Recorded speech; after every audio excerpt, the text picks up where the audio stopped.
This is the Maker Track session. We are sponsored by Officescapes and Office Elements, so we're definitely thankful for Tracy's company for putting in some funds to help run Startup Week. If you see any of the sponsors around town, be sure to say thank you. They really make this event run, and we can't do it without them. This is just a list of some of our sponsors, additional lists of more sponsors. Again, they make this happen, and especially our event locations, our venue locations. So for Denver Place to let us kind of take over this whole floor, it's just a really great thing for Startup Week. So I am Sarah Engel. I currently work at CU Denver for my full-time job, and my second full-time job is running Nerdy Sheep Fiberworks with my business partner, Erin. We were climbing partners for a long time, and she has been a fiber artist for probably about 20 years now, and started going to markets and festivals and acquiring loom after loom after loom, and then recently we decided to turn this into a business. In the process of deciding we wanted to turn that into a business, we really started thinking about some issues that we were finding, which are fiber mills are few and far between now for the natural fibers, specifically wool, alpaca, natural hair fibers, and fine hair fibers. Turnaround times right now on those, if you're not in the industry or you're not in the network, can be anywhere from 10 to 12 months. So you send off a raw fleece, and you just want to get roving, which is just the squishy stuff that looks kind of like an unrolled cotton ball, or you want to get yarn back, you could be looking at a 10 to 12 month turnaround. If you're a company, that can really start to add up on your production and what's happening there. I joined Nick so I joined with Nick to kind of just talk about slow fashion and some different aspects of that. So I'll talk about some of those concepts that we see that are more like the myths of fast fashion versus slow fashion. And then Nick is going to go into sourcing in that side of things as well, and then you can ask us questions. So again, Nerdy Sheep Fiberworks, our focus is to be local and regionally sourced. So we work with Nebraska, Wyoming, and Utah specifically for our material sourcing. We're also certified sheep shearers.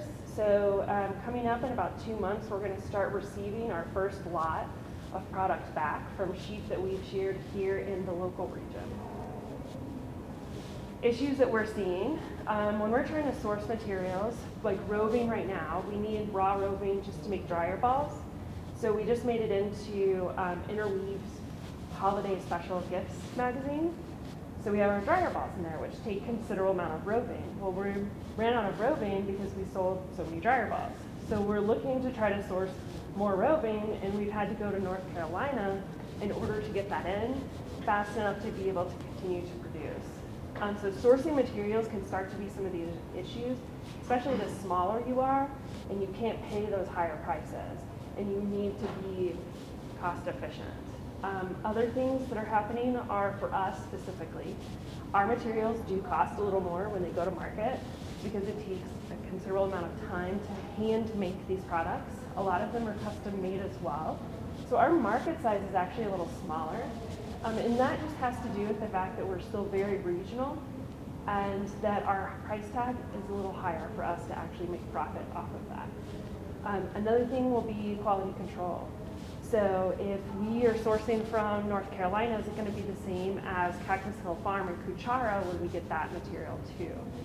We're using different mills, so while we're using the same weight of yarn, it's from a different mill, so there might be more vegetation in that yarn, which is very common. If you're working with natural products and natural yarns, you should see just a little bit of vegetation in there, not a lot. But we sourced some roving that I was talking about from a mill that will go unnamed, and it was filled with vegetation to the point that we could not use it at all for any products.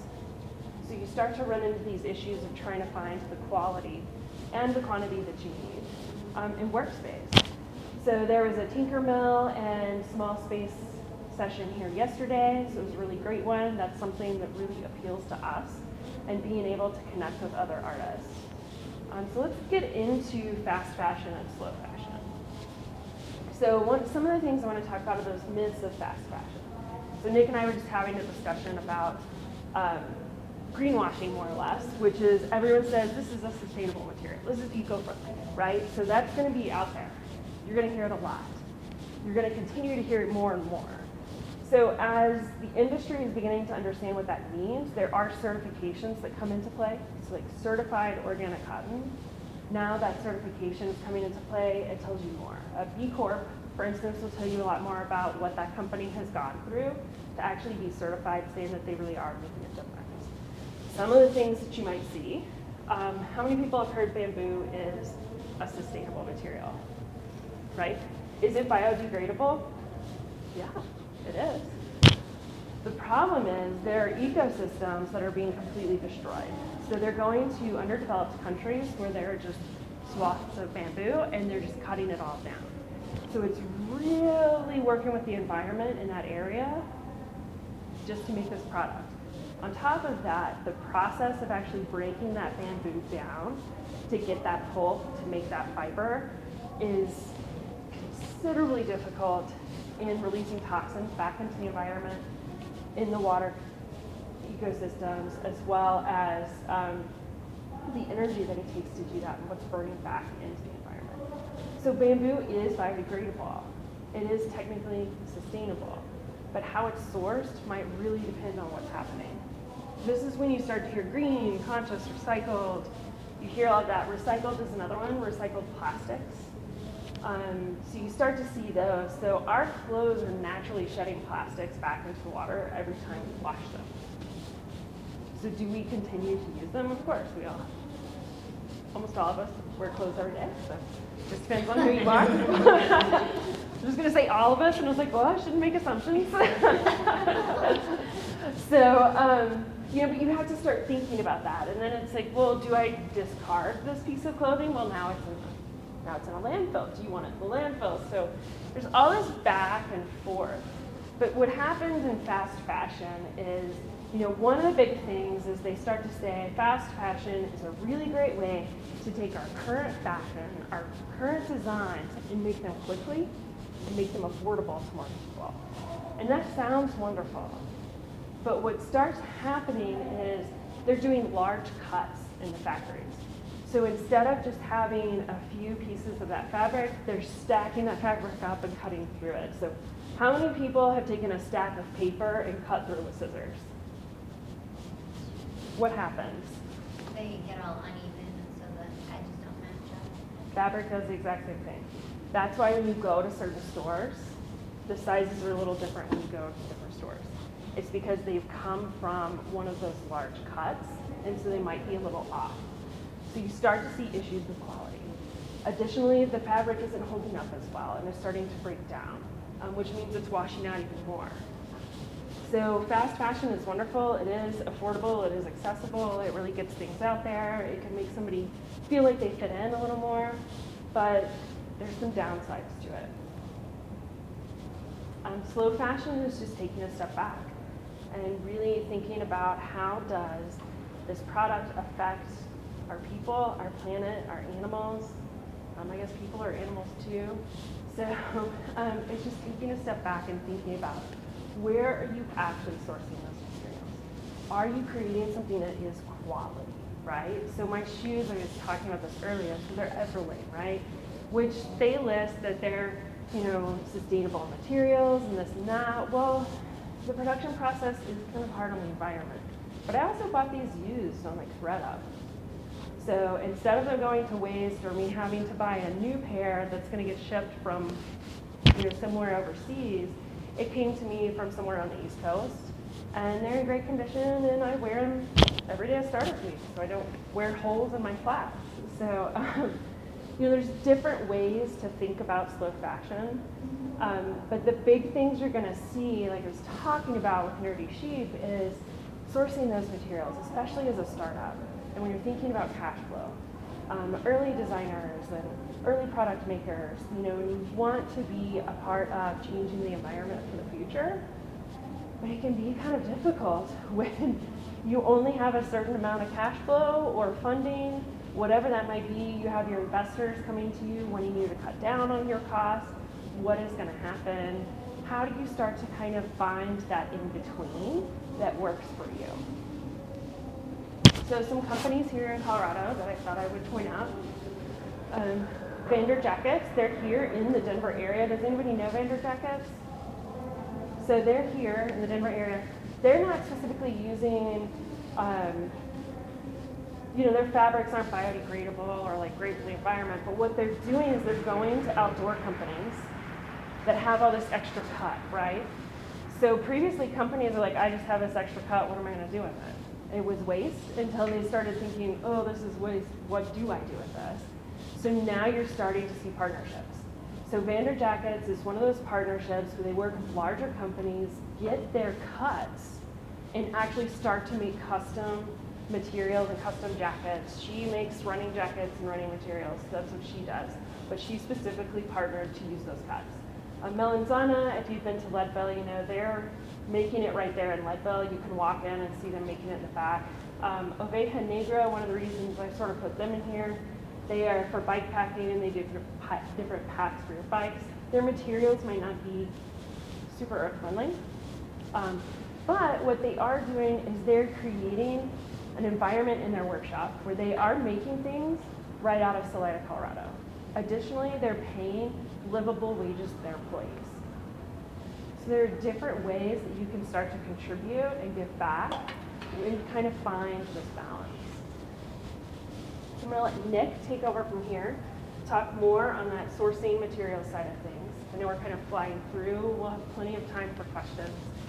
So Nick, I'll pass it over to you. Yeah, thanks, Sarah, and yeah, thank you all for being here. I'll just give a quick introduction of myself and what Wise River is all about. And can you all hear me okay?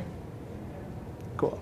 So my name's Nick Shuba, founder of Wise River. We are about 1.5 years old as a company, a Denver-based apparel startup. We make outdoor gear that's kind to the outdoors. So what does that mean?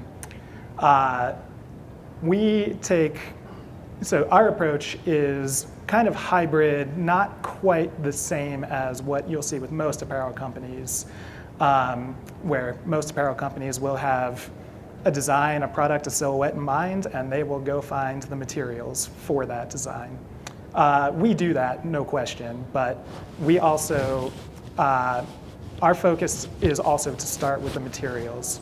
So a lot of the time, we'll have a material in mind that we really want to use, and we will build a product around that.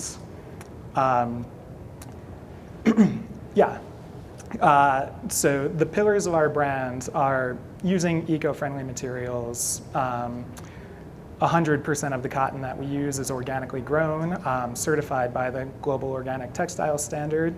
Our synthetics, nylon and polyester, are almost entirely recycled. We're at about 82% right now. We're working on getting that number to 100 ultimately.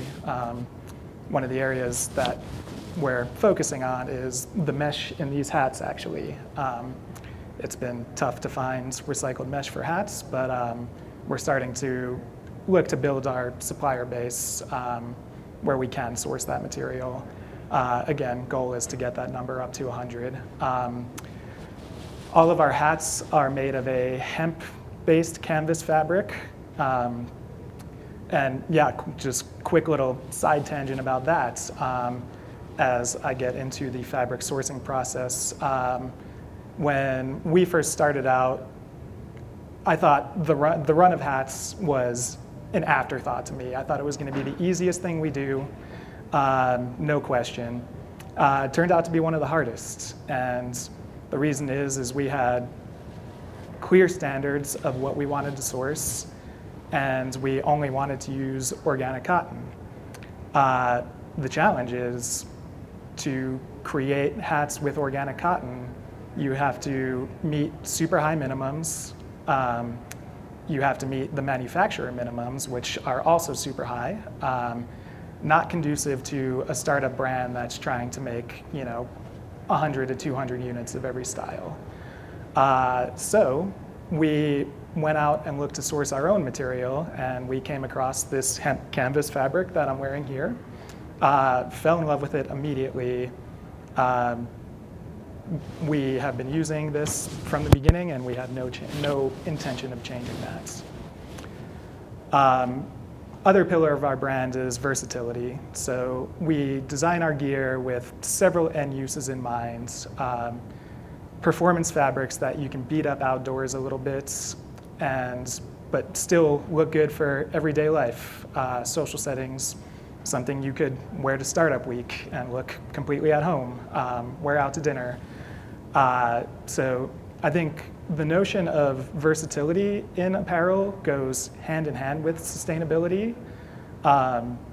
Thinking that, if you have a couple really well-made products that you can get more use out of, you can ultimately own less, buy less, your gear lasts longer, and therefore you don't have to go out and purchase more and more cheaply made products. And then just a little bit about my background. So I've worked in apparel pretty much my entire career for some really large companies. I've worked for Ralph Lauren and Gap on the sourcing and supply chain side of the business. And I got a firsthand look at the practices of major apparel corporations. And there's no question the industry as a whole is a dirty, wasteful industry. And to make products, it really often comes at the expense of the people making them. I was pretty off-put by that and pretty off-put by how everything was so focused on cost. We need these companies the goal is to get to a certain cost, and you have to pull out all the stops to hit that cost. And I just knew I wanted to do things a different way.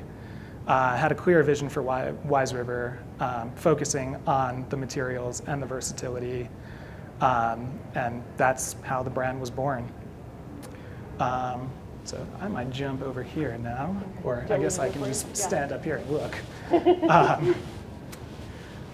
So talked a little bit about the materials that we use. Again, we look, for most of our products, we look for performance features, but also of eco-friendly origins.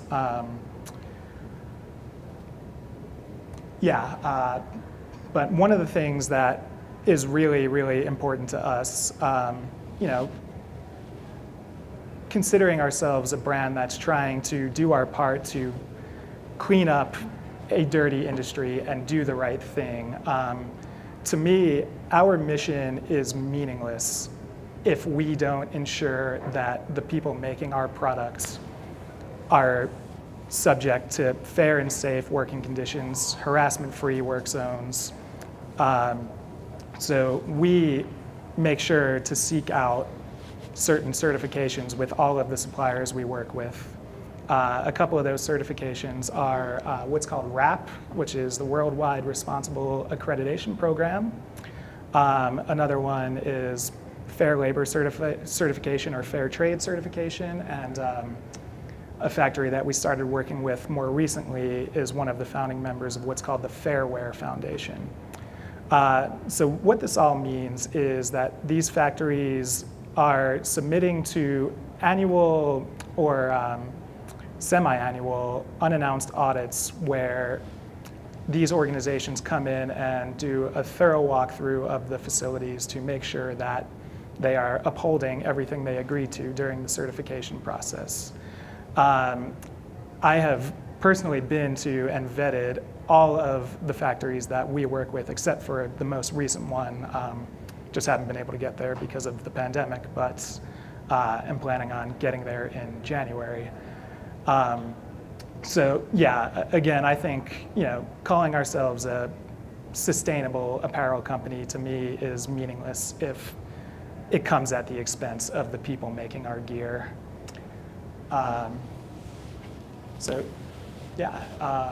Talked about building a supplier base a little bit, finding the right manufacturers, and then another thing I can talk about is trying to optimize logistics, building a responsible and efficient supply chain.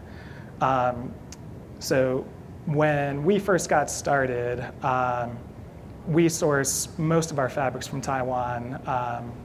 Being a brand that's focused on versatility, Taiwan is the global leader when it comes to performance fabrics. So it's important to get our fabrics from Taiwan.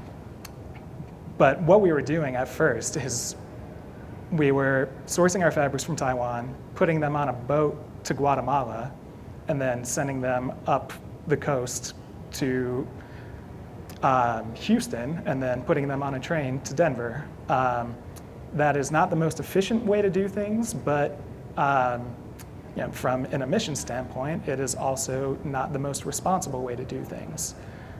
So our focus going forward is to really develop a strategic supply chain where we are sourcing from, we're manufacturing in the region that we're sourcing from.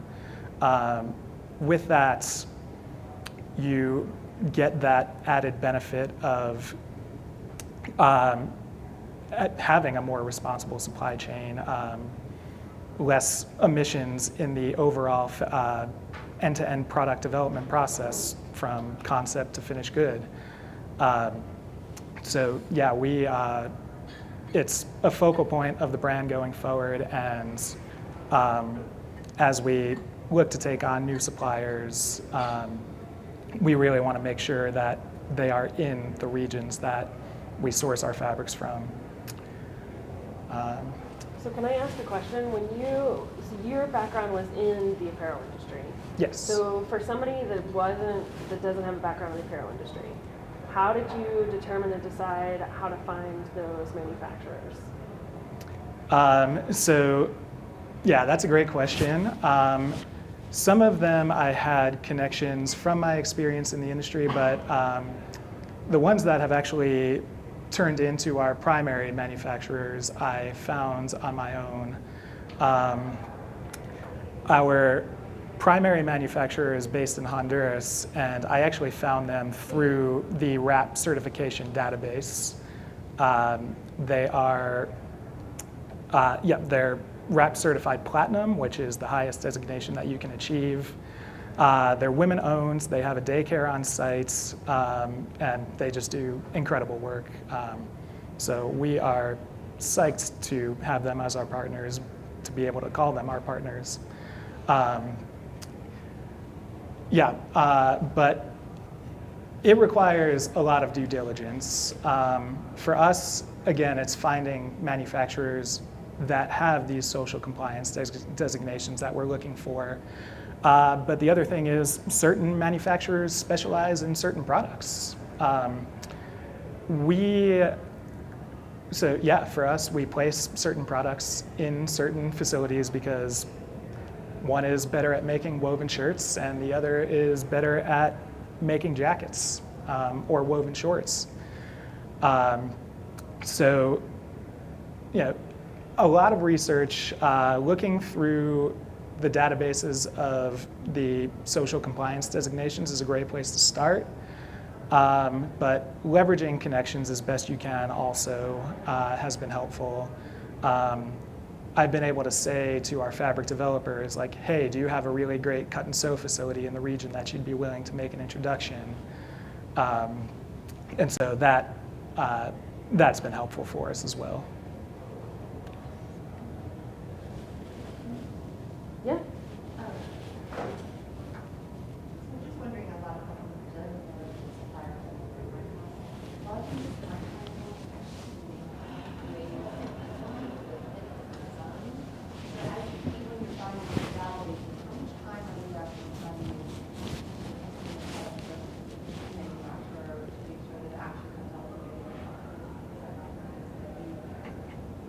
Yeah, so as a young brand, about a year and a half old, I will tell you straight up that we are still like ironing out our seasonal calendar process. There have been times where we have sourced sample yardage of a fabric that we thought we loved. We got the samples made, we started testing them out, and we just said, this is not up to our standards. We can't sell this product. So we're trying, and as we continue to get a more ironed out seasonal calendar and sourcing calendar in place, we're looking to pull our fabric development times up substantially. And I mean, right now we're working about 6 months in advance. Bigger companies are working 9 to 12, if not beyond 12 months in advance. So yeah, as we grow, we're fine-tuning that routine, we're finding that balance and developing a more efficient seasonal timeline.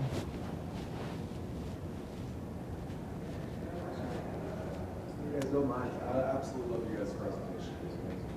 You guys both did an absolutely amazing job with representing brands and just discussing slow fashion sustainability. So I am very curious though, because it sounds like you guys first started your companies kind of leaning towards fast fashion because of the easy introduction as a new company into that. As you guys made the transference into a slow fashion company, did you guys notice the quantities of your productions diminished, and were you guys able to market on that, or were they still in relative quantity as it was before? Well, And I can rephrase that question, but I know I guess, so being slow fashion, can you sell less or more? Or do you guys still have to meet the same quantities that you guys would be expected to if you were just slow fashion? I can answer that for Nerdy Sheep. We've actually haven't gone to fast fashion route at all. And as a result, our growth is small. We're very boutique. We're markets, festivals. We don't have a storefront until probably a couple months from now. But part of that is that we can't go out and just source large amounts of products. So there are some limitations.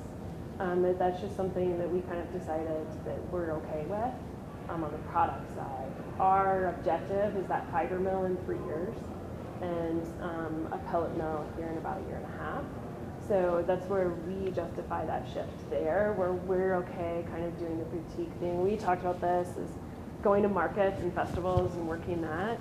Building that network has been just as valuable for us. But from the very specific on the apparel side, you can. Yeah, I mean, it's been a challenge for a young brand. I can fortunately say that we've seen some really nice growth in 2022 that has, and cash flow is still a challenge and will be a challenge for us for a little while. But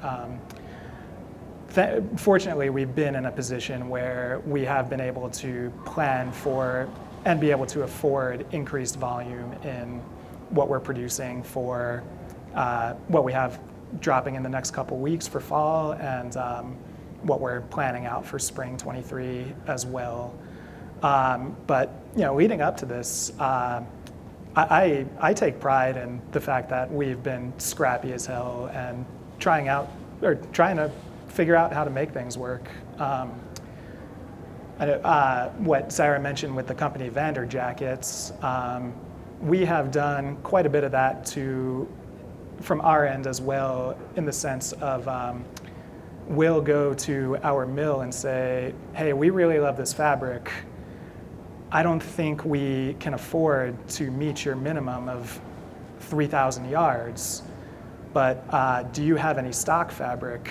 And if you do, can you send us samples of the colors? And we've created a couple products to date where we didn't choose the color ourselves, but we love the fabric and we really like the stock color that they had. And in the end, we have been able to turn that into a finished product in much smaller quantities.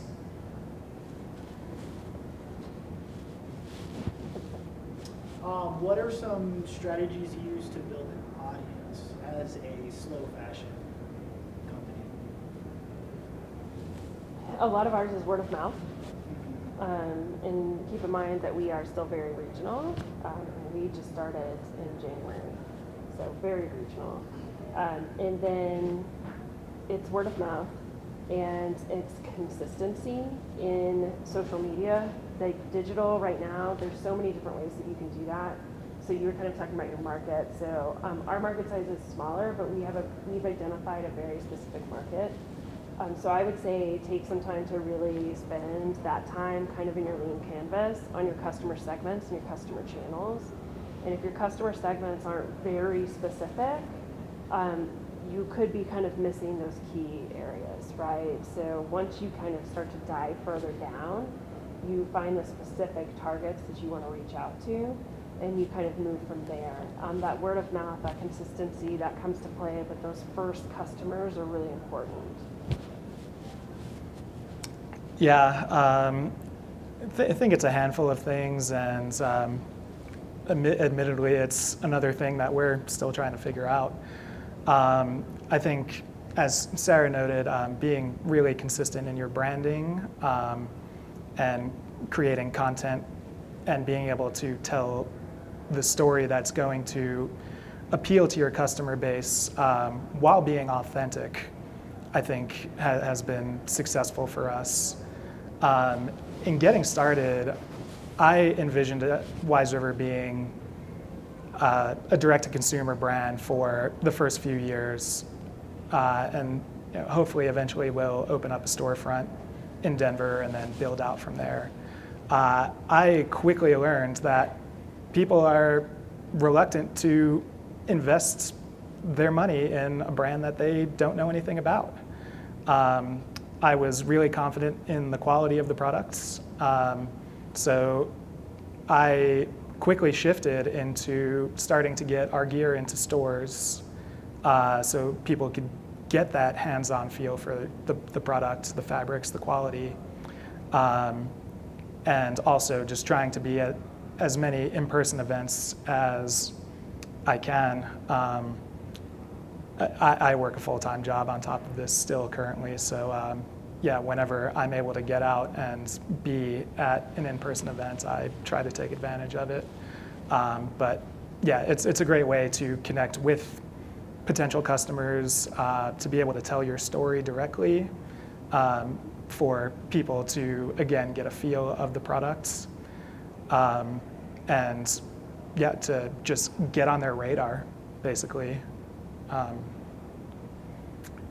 Yeah. When you decided to go into stores, what approach did you take? So for us, since we're kind of boutique-y home decor, we're currently in working with some agreements right now for some consignment in regional areas, and it's becoming a lot more popular in these collectives and art collectives.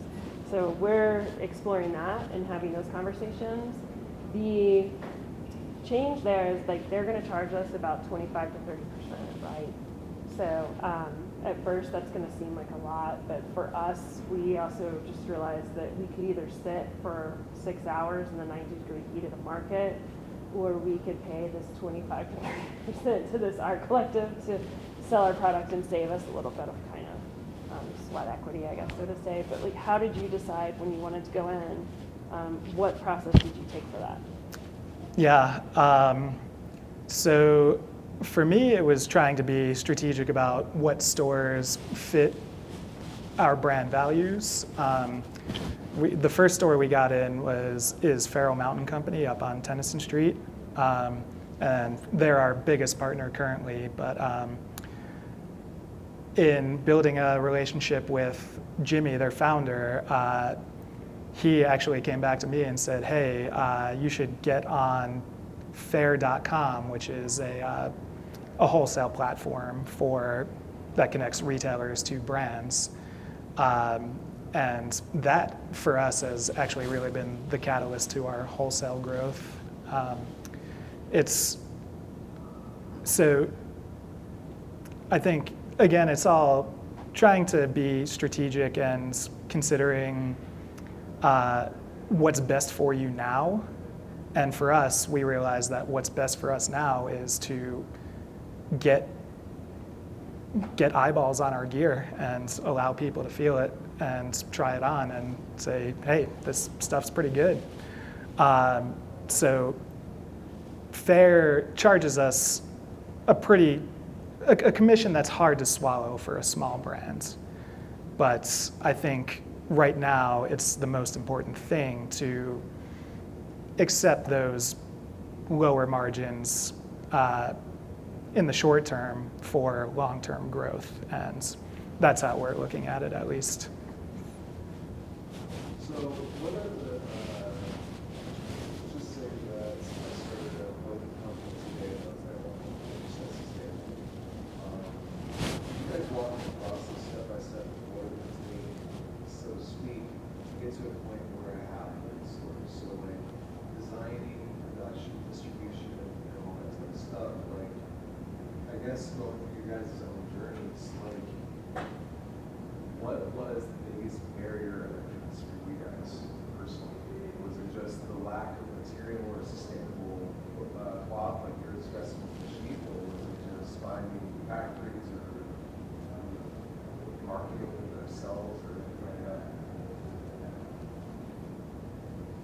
that? I have a little, kind of a simple answer to that one, and then I bet yours will be, his will probably be a lot more on what you're looking to hear. Ours comes down to my co-founder and I work full-time jobs that are considerably exhausting, and I've changed mine just to kind of help with that, but I can work ridiculous hours any given day, and like I carry, I'm answering emails on my phone, which I'm better about that. Please don't shame me. I'm getting better. But honestly, our biggest barrier is that just sitting down and like making that 100% time that's focused on doing it. And when we do that, we start to pump out. So we do hand woven towels, and they take a long time to do those on the looms. And it's the time and giving that time. To do a startup, you just have to be willing to never sleep and consume a lot of caffeine or sugar or whatever keeps you going, and maybe even cry a little. I don't know, but we haven't hit that like all out full throttle phase yet, which that's what has slowed us down, is that we're still doing this as a side business.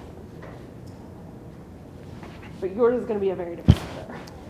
Yeah, I think realistically, with the rise of direct-to-consumer, the barriers to entry are actually the lowest that they've really been in my lifetime, at least. I think, I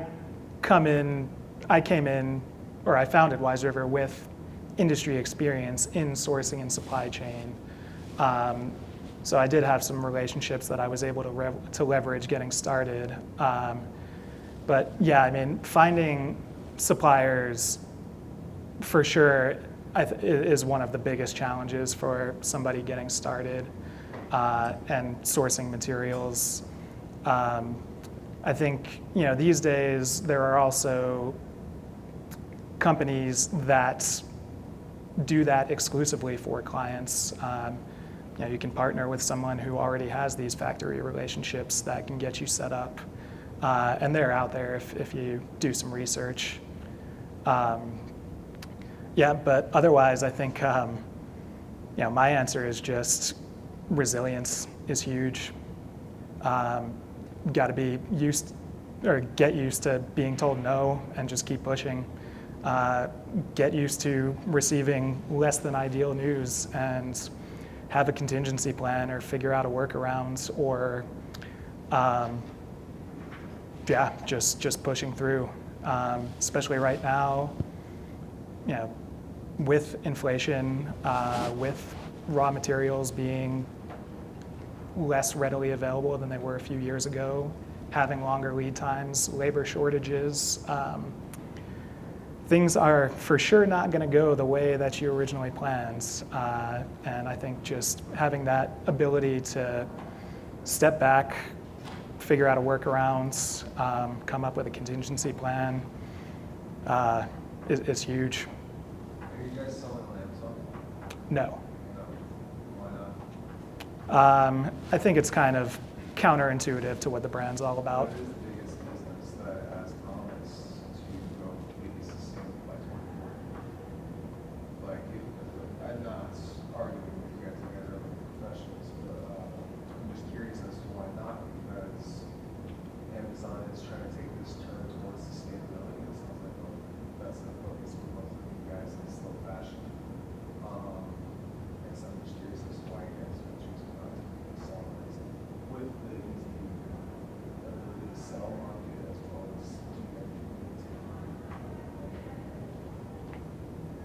Yeah, I think I would, at this point in time, would still stick to my answer of it just seems counterintuitive to what we're about as a brand.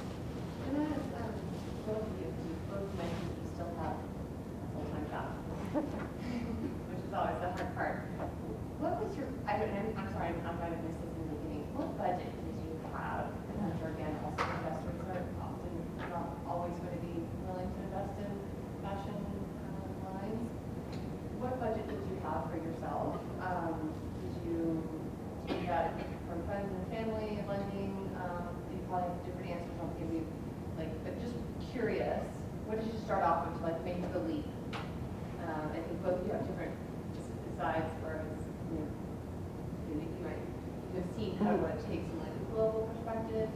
Maybe you had an idea for different routes, or it seems like you are okay, let's just start really local and maybe try this out of the house. So just wondering, what was kind of your base to say, let's do this? I'll touch on the Amazon one really quick. We do have a product that we're considering Amazon for in about a year and a half, but it's not apparel or fashion based, simply because of what that product is. It might be something we would consider, but we have to see some significant changes for us to kind of justify that at the moment, but it is something we are considering for a different product. And then on your question, again, so we have full-time jobs, like I said, we're still kind of doing this as a side gig. And my business partner, I actually just had a discussion with him, my business partner doesn't have any background in business, so I bring that side of things. I've been in entrepreneurship and innovation for a long time on that supportive side. So I bring that to you, and it's a lot of discussions on sitting down and when you're working with somebody who's never thought really about a budget or business operations or that side of things, it's a really interesting conversation. So if you have a business partner, you have to figure out how to establish those ground rules and those conversations up front. For us, we actually are putting money in monthly into the business, and a lot of that goes into basically our base costs. We share sheep, which is about a third of our revenue that comes in, and we only just started 2 months ago paying ourselves from those shearing appointments. But we only pay 50% of the appointment. So if we both go, we get a quarter of that cost back to us. And it just turned into wow, I just did back-breaking work for 4 hours. And I'm not even paying myself ice cream. So making those little decisions there and what it is, but making sure money is always staying in the account and staying in the business. And then we're very careful about when we make those decisions to spend. We did do a small friends and family round, and here probably, I'm guessing by the spring, we're actually going to do a larger friends and family round. Our plan is to bootstrap, though I was having some conversations with some different funding and investors, then I did not think that Nerdy Sheep was really investment worthy. I didn't look at us as kind of like a venture. And somebody said, oh, investors would definitely get behind that. So I'm not going to say we won't, but right now we're specifically focusing on bootstrapping and going that route. In order to open the mill, we'll start small. We're not going to be able to buy property right now. So we'll be renting property for that and doing small business lending from that side of things. Our budget is minimal, so it's a little different, but we're putting money into the business just to make it run at the moment, with keeping everything balanced and stuff. But his will be a lot different. But that's our route. Yeah, to get to the mill, we need $350,000. So to do the first phase of the mill, we only need about 70 to 90, just depending on what we want. But to do the fully functioning fiber mill, we need at least 350, and that's for a rental space. With property, it's gonna skyrocket. Yeah, it's been a wild ride for me, and so. Wise River is entirely bootstrapped currently. I'm fortunate enough to have a day job where it allows me to support putting money back into Wise River. I'm still not paying myself. And the team is currently 3 people, but the 2 others I brought on, I did so in an equity deal, so they are currently not salaried employees. To bring the first line to life, I had to get a little creative where to meet those mill minimums, I had to find fabrics that would work across multiple product categories and also patterns that were suitable for traditional men's colors and traditional women's colors. So thinking about it from that perspective, it was still a challenge to get all the money together to fund this, but I think I was able to create the full assortment that I was hoping to by using one fabric across multiple product categories and patterns across both traditional genders. Before we even released a product, I probably put in about $100,000 of my own money. And yeah, another thing, I don't recommend anybody to take this approach, but I went through a divorce during this process and sold my house. So I took a lot of the equity that I got in selling my house and put that right back into the business. Again, don't recommend that. And yeah, so again, cash flow is still a challenge. Even in year 2, we have already done 5x revenue of what we did in all of year 1, and it's still tough. Still putting all that money back into the business to support the growth that we've seen. And I think I'm at the point where I might actually look to do a seed funding round. Well, I guess it would be a Series A at this point, to have that overhead to create the products that we are designing right now, and enhance our marketing capabilities to beyond what they currently are.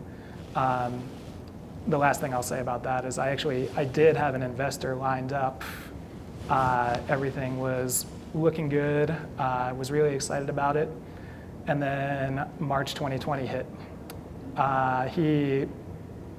My former investor was a restaurateur who overnight was told that he can't open any of his restaurants anymore because of COVID. So he had to back out. And yeah, again, just left me trying to figure out how to move forward. What's my contingency plan? Yeah, and with COVID, it just slowed the entire process down altogether. So I was able to basically recoup and build up more finances to ultimately put into the business. But as most of us know, the last 2.5 years have not been normal. So it's just been figuring out how to navigate through all that. All right, one more question, yeah. Is there like a Denver sustainable or slow fashion organization or association or any kind of structured group that puts on different networking events or kind of other ways to build connections in the community? Fibershed.org, Rockies and Plains Fibershed is actually just took that over. My business partner and I are president and VP of that with another gal who actually runs a slow fashion sort of collective online. So that's going to be expanding here in the near future. But additionally, there are some that are also kind of outdoor retail specific, I think. Yeah, I don't leverage them as much as I should. But I mean, CO Rec industry has a big focus on outdoor recreation altogether, and the economy around that. And they do events periodically.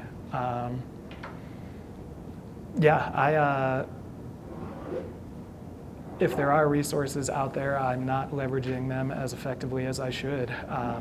So maybe we should start one.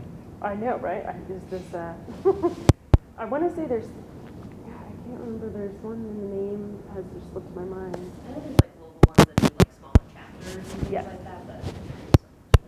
Yeah.